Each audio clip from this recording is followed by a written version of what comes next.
High, আজকে independence day. আজকে আমাদের প্রায় খেতে খেতে এখন 3টে বাজতে যাচ্ছে। যাই হোক, সব রেডি রেডি হয়ে এখন নিয়ে বসছি আমাদের লাঞ্চ। তো আজকে আমাদের যেহেতু নিরামিষ, সেহেতু আমার আজকে সব কিছু নিরামিষই।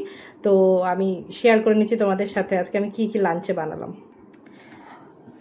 আমার আছে প্রথমেই হচ্ছে ভাত,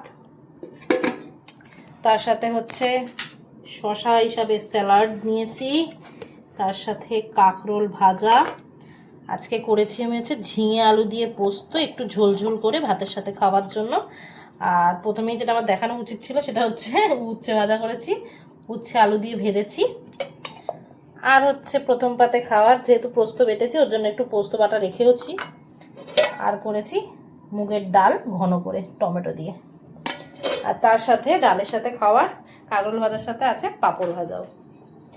এই পাঁপড়গুলো আমার ফেভারিট, আর এই পাঁপড়গুলো খাবেন উনি। তারা